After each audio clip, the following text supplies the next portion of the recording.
Olá, tudo bem? Hoje nós iremos terminar o nosso assunto sobre matriz energética brasileira, né? Onde nós já vimos a configuração do uso de energia no nosso país, a forma como essa configuração se organiza, a forma como essa matriz se organiza. Vimos que a nossa matriz é uma matriz que, comparada a outras matrizes energéticas, principalmente a mundial, somos uma matriz bastante renovável, onde quase 50% das fontes utilizadas no Brasil são fontes renováveis. E é justamente hoje que nós iremos abordar este tema, tá? Como que se configura, um resumo simples, né, de como que se configura o uso de fontes renováveis no Brasil.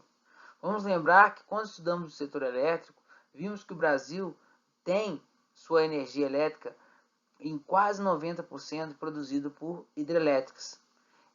Há um problema com relação à dependência da natureza, mas em contrapartida, sabemos que as usinas hidrelétricas são fontes de eletricidade de custo baixo, né, apesar de causar alguns danos ambientais, como alagamentos, né, danos sociais, tirando as pessoas de suas casas e tudo mais, mas ainda é uma das fontes mais baratas do mundo. E vimos que o nosso país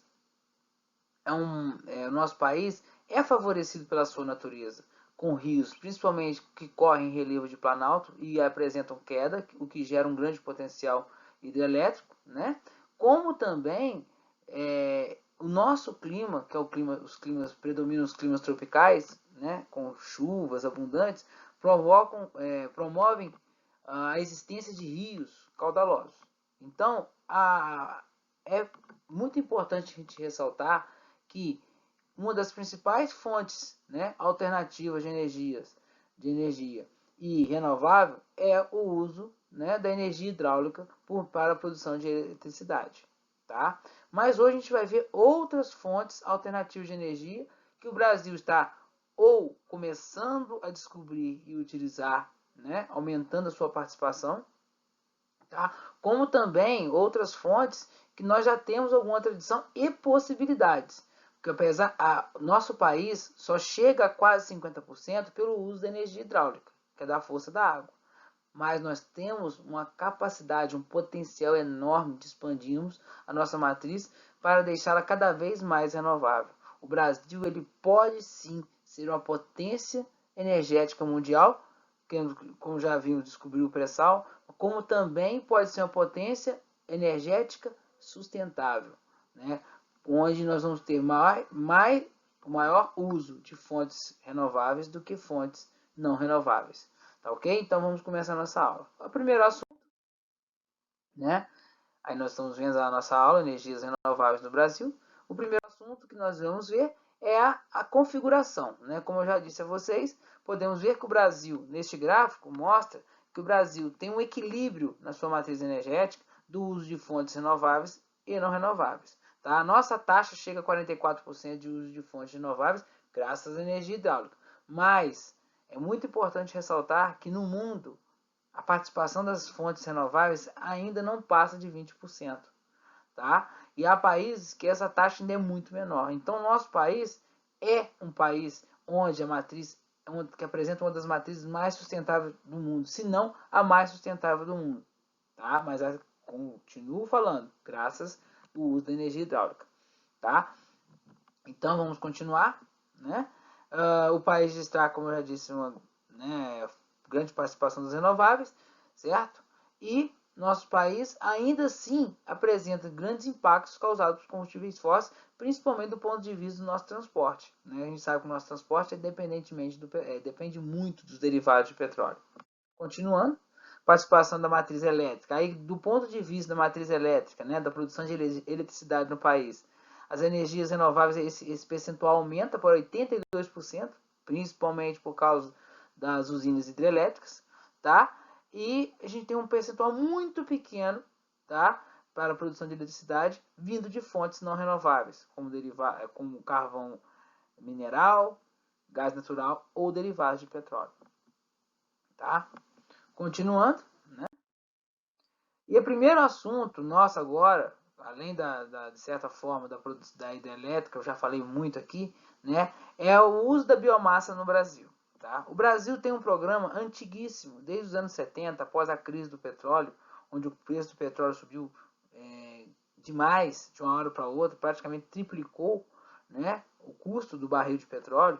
O Brasil criou um programa chamado Proálcool, lá na década de 70 ainda, né, nos governos militares, onde se incentivou a criação de automóveis tocados a álcool, né? E, logicamente, isso fez com que o Brasil, as usinas de cana, que infelizmente no Brasil ainda temos usinas de cana que produzem açúcar e álcool, isso é um problema na matriz do etanol, tá? Seria interessante nós termos usinas só de etanol e usinas só de açúcar. Por quê? O que acontece? Porque quando o preço do açúcar está maior, o cara diminui a produção de etanol. Quando o preço do etanol está maior, diminui a produção de açúcar. Impacta na nossa economia, tá? E no custo dos produtos. Então, seria importante nós mudarmos essa matriz para a produção, direcionarmos usinas para etanol e usinas para açúcar. Mas ainda no Brasil nós temos essa configuração. Tá? Mas a biomassa no Brasil, lembrando que a biomassa é todo combustível, toda fonte de energia que vem de seres vivos, né? Biogás, né? O etanol, o biodiesel e tudo mais. Né? Então a biomassa no Brasil é a terceira fonte mais utilizada no país, certo? E vem ganhando cada vez mais espaço. Tá? Ela tem uma participação, né, ainda pequena, em torno de 8,2%, né, da matriz energética, do ponto de vista da energia elétrica. Tá? Mas, assim, é uma fonte que tem expansão, principalmente no setor automobilístico, né? No setor relacionado aos transportes. Porque depois do etanol, depois que o álcool, a criação do carro flex e tudo mais, outros combustíveis com base de biomassa foram criados, como, por exemplo, o BTL, né? Os tipos de BTL, vamos colocar assim, que são os biodiesels, né? Biocombustíveis que também vêm entre aí o etanol, o álcool, certo? O biogás, né? Bioóleos, que são também um tipo de biodiesel, certo? Que são combustíveis que vão vir de plantas oleaginosas, como já falamos nas nossas aulas anteriores, né? E que são de biomassa. A biomassa, é muito importante a gente destacar que ela apresenta uma vantagem. Lógico que você vai perguntar assim, professor, mas vai queimar álcool em vez de derivados de petróleo, em vez de gasolina. O álcool não vai poluir do mesmo jeito?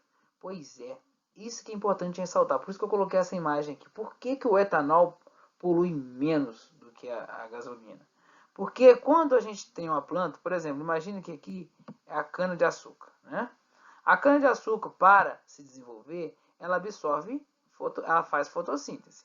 Para fazer a fotossíntese, ela precisa de água, né? Minerais que ela retira do solo, certo? Que ela retira do solo. Luz solar, né? Que está aí em abundância, inclusive no Brasil. Né? Ela soma essa luz solar e ela retira da atmosfera o que a gente chama de CO2, né? Que é aquele gás que a gente chama, comumente chamado de gás carbônico, que também hoje vem da queima de combustíveis fósseis. Então a planta, a cana, porque no caso do Brasil estou usando a cana de exemplo, né? Ela, para fazer a fotossíntese, ela retira carbono da atmosfera. E aí aquela planta é retirada, transformada em etanol, e o etanol vai lá para sua queima, né? Aqui um exemplo que não está mostrando dentro do carro, mas vai para combustão.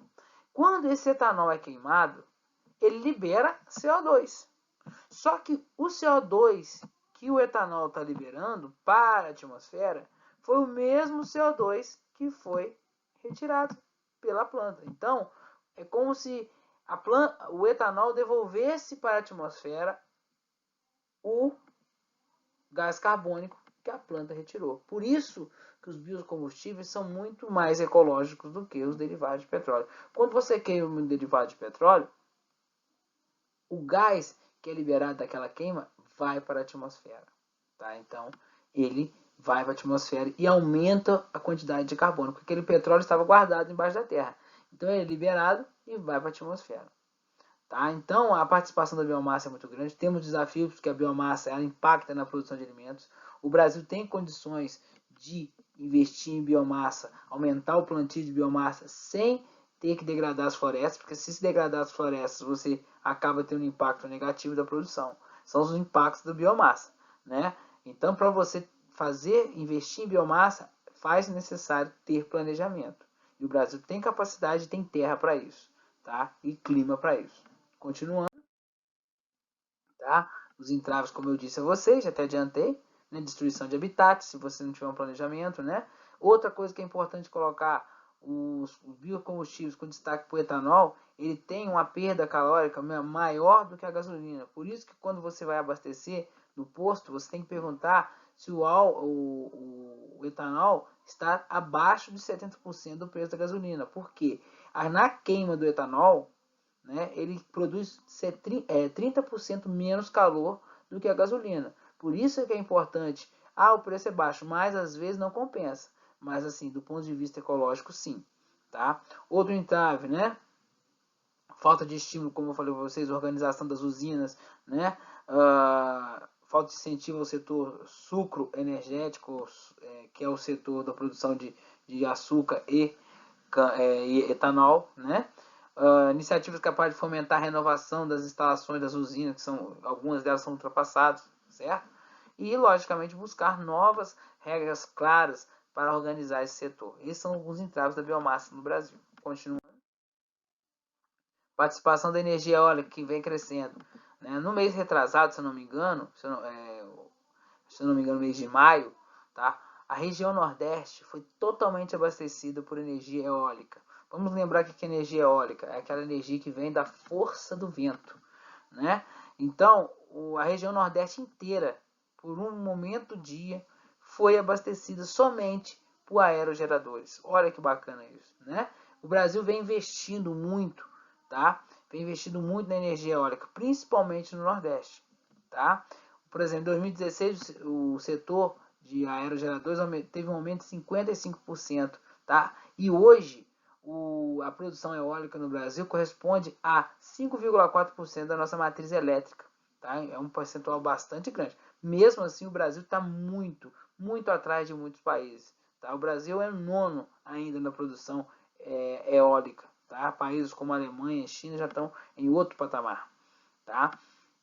E no Brasil, o destaque da produção eólica, de energia eólica, vem principalmente dos estados do Nordeste, porque para a produção de energia eólica você precisa ter ventos constantes, tá? Então, estados como Rio Grande do Norte, Bahia, Ceará, né, eles apresentam a produção eólica bastante grande, tá? E isso foi implantado principalmente nos últimos anos, tá ok? Continuando, agora vamos falar de um potencial enorme que o Brasil tem, que é a geração solar. Tá? O Brasil ainda engatinha na geração solar, principalmente por causa do custo dos produtos. Né?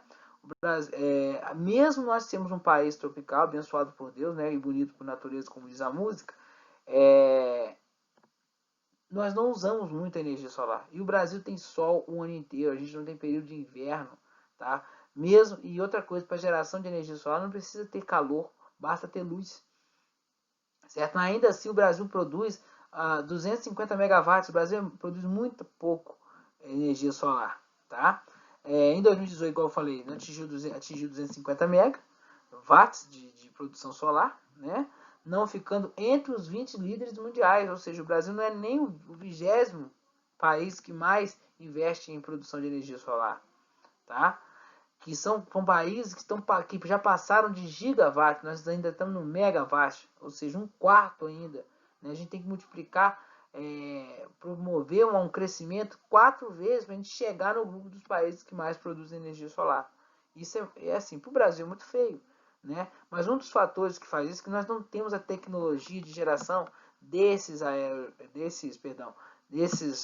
células fotovoltaicas aqui. Nós temos que importar isso tudo. Mais recentemente, a gente tem visto um crescimento. Né? Hoje, por exemplo, de uns 2 anos para cá, hoje está tendo até financiamento em 72 vezes de painéis solares para residências. Então, o crescimento total, né, das residências vem crescendo muito, tá? Para a pessoa gerando a sua própria energia. Porque um entrave da geração solar era armazenar energia. Hoje em dia, as empresas brasileiras de energia já estão ofertando aos seus clientes, né, a Enel, Ampla, a Enel, a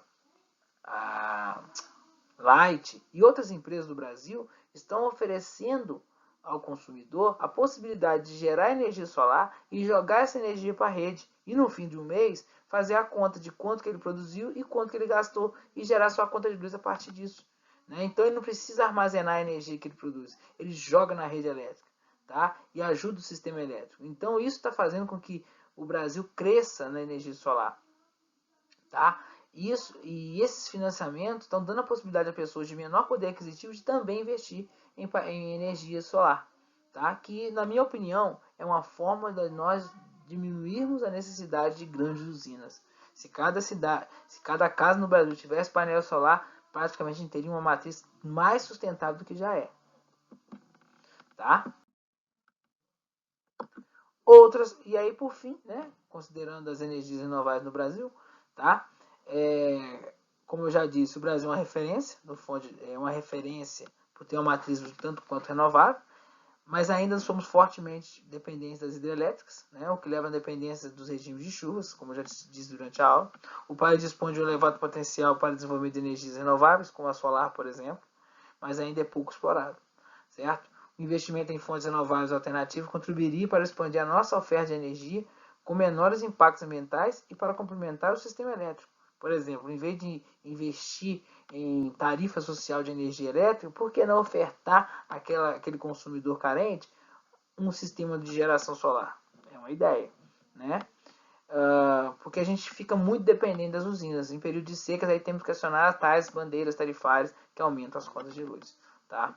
Então, gente, essa foi a aula sobre energias renováveis no Brasil. Tá? Aqui tem as referências bibliográficas de onde foi tirado esse material para montar a aula. Um grande abraço e até mais para todos.